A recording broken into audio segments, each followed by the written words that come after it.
భారతంలో ద్రౌపది విషయంలో తప్ప అసలు ఎక్కడా మనం పాలియాండ్రీ చూడలేదు, ఎక్కడ చూడలేదు.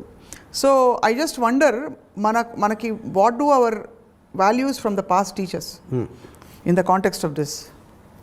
But value again is the same problem, no? Value and a word itself is again coming into the moral aspect. అది మహాభారతంలో వాల్యూస్ లేవు. మీరు అది చెప్తున్నా కదా, ఇప్పుడు ద్రౌపదికి ఎవరిని తీసుకొచ్చినా అందరూ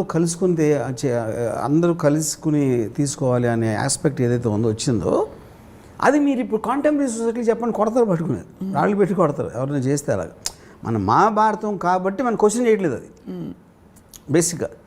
సో మహాభారతంలో ట్రెచరీ ఉంటుంది, అన్నదమ్ములు కొట్టుకుంటున్నారు, లేకపోతే ఈ మొత్తం చుట్టాల్లో వీళ్ళకి లాయల్టీ, లేకపోతే గ్రాటిట్యూడ్, లేకపోతే బిట్రేయల్, నమ్మక ద్రోహాలు అన్నీ ఉంటాయి కదా మహాభారతంలో. మహాభారతం నిండా ఉన్న క్యారెక్టర్స్ అందరికీ వాల్యూస్ అనేవి ఉండవు అసలు బేసిక్గా, ఎక్సెప్ట్ ఫర్ శ్రీకృష్ణుడు అసలు లేదు కదా పాండవులకి. అంటే ఇప్పుడు శ్రీకృష్ణుడు కూడా కూర్చుని అర్జునుడిని చూసి కూడా దుర్యోధనుని చూసి కూడా ముందుగా వచ్చి తీవు అని పాండవులకి డెలిబరేట్గా హెల్ప్ చేయడానికి దుర్యోధనికి అబద్ధం చెప్పినట్టే కదా, which is clear in Mahabharatam. తను పాండవుల్ని ఫేవర్ చేశాడు అంతే. పాండవులు ఎందుకు హీరోలు దుర్యోధనులు కాదు అంటే అది కవి తీసుకున్నాడు సైడ్ అంతే. వాళ్ళేం ప్రూవ్ చేయలేదు కదా పాండవులు వాళ్ళలో గొప్ప లక్షణాలు ఉన్నాయి, గొప్ప గుణాలు ఉన్నాయి, మనందరికీ ఉండవలసిన గుణాలు ఉన్నాయి, అలవర్చుకోవాల్సిన. ఏం గుణం ఉందన్న, ధర్మరాజు జోసంలో భార్యని నమ్మేశాడు, ఇచ్చేసాడు, అది గుణమా? ఏంటి గుణం? ఇచ్చిన మాట తప్పకూడదు. అర్జునుడిని ప్రేమించి వస్తే మదర్ ఎవరో చెప్పారని అందరికీ అది గుణమా? ఏంటి గుణం దాంట్లో? అది స్టోరీ అంతే. మీరు మహాభారతంలోని ఉన్న గుణాలు యాజ్ ఇట్ ఈజ్గా పాటిస్తే సొసైటీ కొలాప్స్ అయిపోతుంది అసలు. Society. So anyway I think Mahabharatam is first of all మన కాంటెక్స్ట్ లేదు ఇప్పుడు అంటే మనకి గిల్ట్ అనే ఒక ఆస్పెక్ట్ ఎక్కడి నుంచి వస్తుంది? మనకి మహాభారతం వాల్యూస్ మనకి ఇవ్వట్లా. కజిన్స్ని కొట్టుకోమని ఎవరు చెప్పట్లా ప్రాపర్టీ కోసం. కజిన్స్ని నరుక్కోమని ఎవరైనా చెప్తారా ఇప్పుడున్న సొసైటీలో? ఎవరు చెప్పారు? ఎవరైనా సరే వాళ్ళ ప్రాపర్టీ ఇవ్వను అంటే యుద్ధానికి వెళ్ళి తొడలు పగలు కొట్టి లేకపోతే బుర్ర పగలు కొట్టి అలాంటి ఎవరైనా ప్రీచ్ చేస్తారో చేయరు కదా. So Mahabharatam is not about values, it's a story. So let's leave that. ఇప్పుడు మనం ఉన్న కాంటెంపరీ సొసైటీలో ఉన్న వాల్యూస్ మాట్లాడుతున్నాం. భార్య భర్తలు ఎప్పటికీ ఉండిపోవాలి, అదొక వాల్యూ. బయట you should not have an affair పెద్ద ఈ వాల్యూస్ అన్ని మనం ఇప్పుడు పెట్టుకున్నాం. మహారాజులు ఎప్పుడు పాటించరు అది. వరల్డ్ హిస్టరీ కూడా మీరు చూడండి. ఈ వాల్యూస్ మీకు ఫ్యామిలీస్ని సొసైటీని కోహెషన్ చేయడానికి పనికొస్తాయి. సో ఇన్ అదర్ వర్డ్స్ మీరు అనేది ఆ కాలంలో గిల్ట్ అనే కాన్సెప్ట్ ఉండేది కాదు. కాలం నాకు తెలియదు. మహాభారతం ఎవరైతే టాప్ ఆఫ్ ద లైన్లో ఉన్నారో పవర్ఫుల్ పీపుల్ వాళ్ళ స్టోరీ కదా మనం అవును ఉన్నది. ఇప్పుడు హస్తినాపురంలో జనాలందరూ మనలాంటి ఉంటారు. మళ్ళీ ఇది మనం ఇప్పుడు ఏదైతే వాల్యూస్ అంటున్నాం, అవును వాల్యూస్ పై వాళ్ళకి వర్తించవు ఎప్పుడు, ఎందుకంటే నాకు పవర్ ఉంది కాబట్టి. ఇప్పుడు పాయింట్కి వచ్చాను, అది అడుగుతున్నా నేను. వాల్యూస్ ఎవరెవరికి వర్తింపజేస్తారు అంటే ఈ గిల్ట్ ఉండడానికి ఉండకపోవడం టైం గిల్ట్ అనేది మిడిల్ క్లాస్కి ఉంటుంది, హై క్లాస్ వాళ్ళకి ఉండదు, లో క్లాస్ పాయింట్కి. అది మిడిల్ క్లాస్ వాళ్ళు ఒక త్రిశంకు ఏరియాలో ఉంటారు. అంటే అటు తెగించలేరు, ఎందుకంటే మీ పవర్ ఉందనుకోండి పట్టించుకోరు. ఇప్పుడు ఫర్ ఎగ్జాంపుల్ ఒక యూపీలో ఒక సమాజ్వాదీ పార్టీ చాలా ఫేమస్ ఒక ఎంపీ, అవును ప్రవీణ్ మహాజన్ ఏదో ఉంది పేరు మర్చిపోయాను, దీపక్ మహాజన్. తను ఫామ్ హౌస్లో ఉన్నప్పుడు ఎవరు నలుగురు వచ్చి చంపేశారు. నలుగురు వచ్చి గన్తో షూట్ చేసి చంపేశారు. పోలీస్ ఇన్వెస్టిగేషన్లో తెలియదు ఏంటంటే తను ఓన్ వైఫ్ కొడుకు ఇచ్చారంట కాంట్రాక్ట్ చంపడానికి, ఫాదర్ని భర్తని. అది ఎందుకు జరిగిందంటే ఈయనకి ఎవరో ఒక యంగ్ అమ్మాయితో ఎఫ్ఐఆర్ స్టార్ట్ అయింది. వీళ్ళు కన్ఫ్రంట్ చేస్తే అది నా ఇష్టం, మీరు బయటకు వెళ్ళండి, నోరు మూసుకొని ఉండండి, లేకపోతే బయటకు వెళ్ళండి, నా ఆస్తంతా తన పేరు రాసిస్తానని చెప్పాడు. అదొక డెడ్ లైన్ అయిపోయింది. ఎక్కడ అమ్మాయికి రాసి ఇచ్చేస్తాడో అన్న భయంతో వీళ్ళు ఆ రాసి ఉండే ఆ టైం లైన్ ఉంది కాబట్టి వీళ్ళు ఏదో కింద మీద పడి ఒక కాంట్రాక్ట్ కిల్లర్ని పట్టుకుని అది చేయించారు.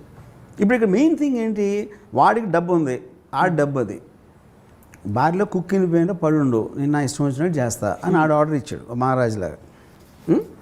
అప్పుడు వీళ్ళు యుద్ధానికి వీళ్ళకున్న మేరకి వీళ్ళేమో యుద్ధం చేశారు.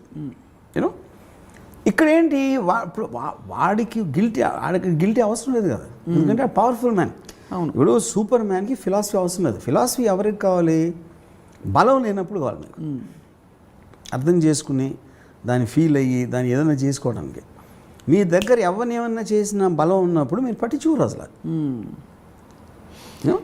అప్పుడు కూడా మీరు గిల్ట్, ఇప్పుడు మీరు పాపానికి భయపడతారు.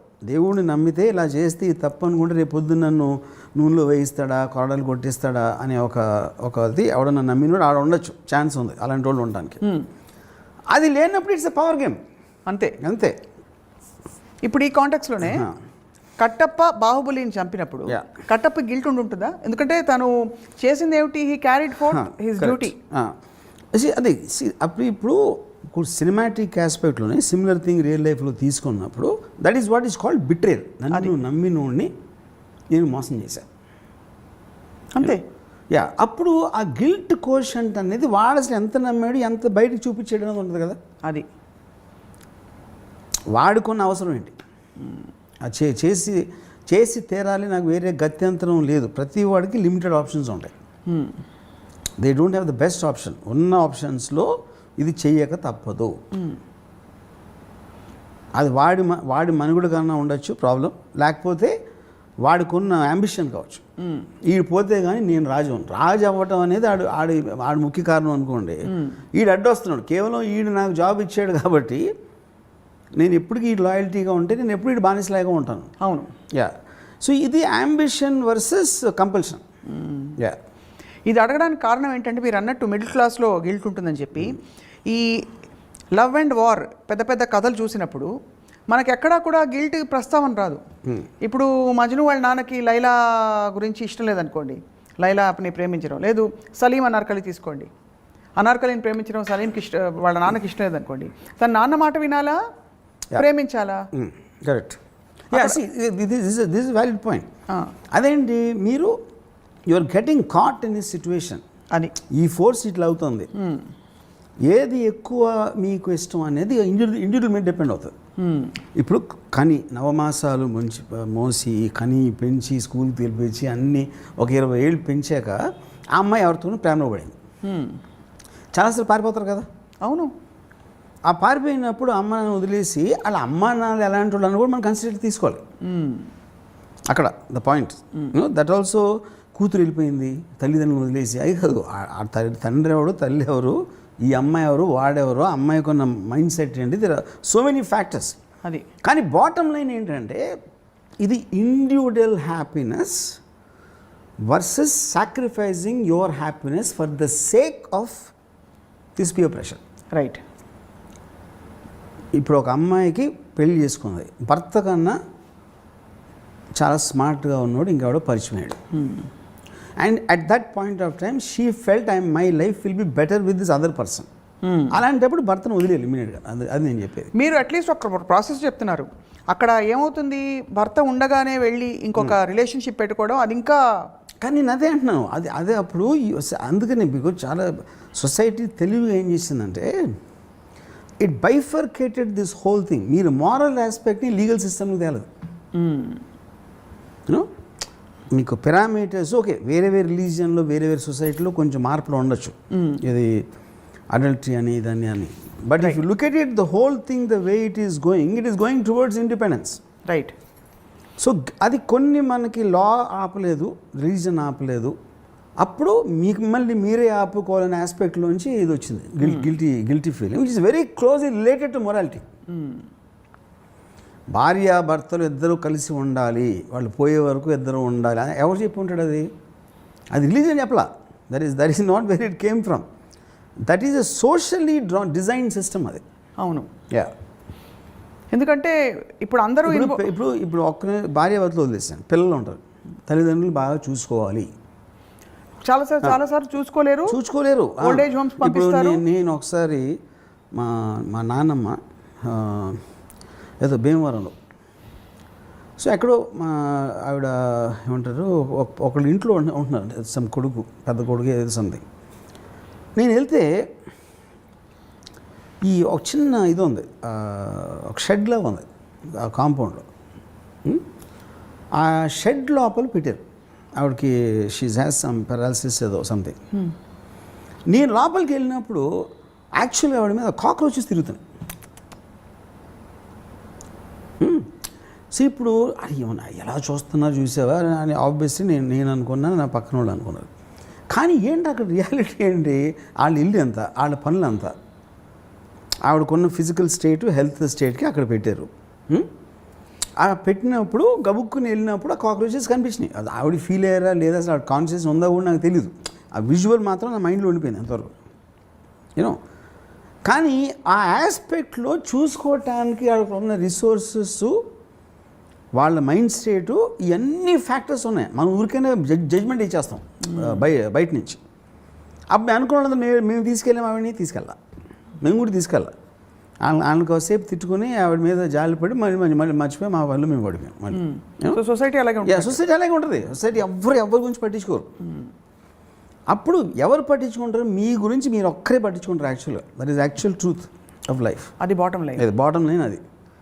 ఆ రియలైజేషన్ వచ్చినప్పుడు మీకు ఏది కరెక్టు మీ హ్యాపీనెస్కి అన్న దాని డెసిషన్ తీసుకుని మిగతా అని టపాక్కను వదిలేను అంతే. చాలా ప్రొఫౌండ్ ఒక బండ సత్యం చెప్పారు మీరు. ఇప్పుడు పెద్ద రేంజెస్లో వార్ ఉంటుంది అనుకోండి. ఫర్ ఎగ్జాంపుల్ సెకండ్ వరల్డ్ వార్లో హిట్లర్ పోలాండ్ అయిపోయి అక్కడి నుంచి రష్యా దగ్గరికి వెళ్తూ ఉంటే సడన్లీ గ్రేట్ బ్రిటన్ ఎంటర్ అయింది వార్లో. ఇక్కడ ఉన్న సోల్జర్స్ వాళ్ళు సరిపోలేదు కాబట్టి Hitler took A decision to bomb London మీద రెసిడెన్స్లు అక్కడ బాంబ్ చేసేప్పటికీ వాళ్ళందరూ రోడ్ల మీదకి వచ్చేస్తారు భయపడి. That created traffic jams for their own troops. అప్పుడేంటి, బ్రిటన్ ట్రూప్ మూవ్మెంట్ స్లో చేయాల్సిన ఆబ్జెక్టివ్ కోసం కొన్ని వందల వేల మందిని బలిపెట్టేయడానికి. దానికి హిట్లర్ గిల్టీ ఫీల్ అయితే హిట్లర్ అవడం ఎప్పుడు. అవును, you know what I'm saying. Yes, Hitler అనేది ఆర్మీ అనుకోను. చాలాసార్లు ఇప్పుడు మన క్రిమినల్స్ని పట్టుకోవడానికి పోలీసులు ఇన్ఫర్మేషన్ లాగడానికి ఎవరో పట్టుకొచ్చి కొడతారు, కొట్టేస్తారు. కొంతమంది పోలీస్ కేసులు చచ్చిపోతారు కూడా. వాళ్ళు చాలామంది ఇన్నోసెంట్ ఉంటారని పోలీసులు కూడా తెలుసు. అయినా కూడా ఆ తప్పిస్తే వేరే మెథడ్ లేదు వాళ్ళు పట్టుకోవడానికి. అదే అంటే ఇది లోకధర్మం రాజధర్మం ఇవన్నీ ఉన్నప్పుడు ఇవన్నీ జస్టిఫై అయిపోతాయి. ఆల్ డూ థింగ్స్, ఇది కంపల్సరీ, వేరే చాయిస్ లేదు కాబట్టి you will do that, you know. ఇది ఎప్పుడో మీరు రికంప్లీస్ చేసి, అంటే మన బుద్ధుడిలాగా ఏంటి ఎంతకాలం వార్ చేశాను, ఎంతమంది చచ్చిపోయారు నా నిర్ణయాల మూలాన అని ఆయనకి ఏదో గిల్టీ ఫీలింగ్ వచ్చి ఆయన సేజ్ అయిపోయాడు అనుకోండి. బుద్ధుడు, సిద్ధార్థ, వాటెవర్, యూనో. ఇది అవ్వదని నేను అంటలేదు. కానీ అది ఎప్పుడూ కూడా అలాంటి లాస్ట్ వస్తుంది when you are going to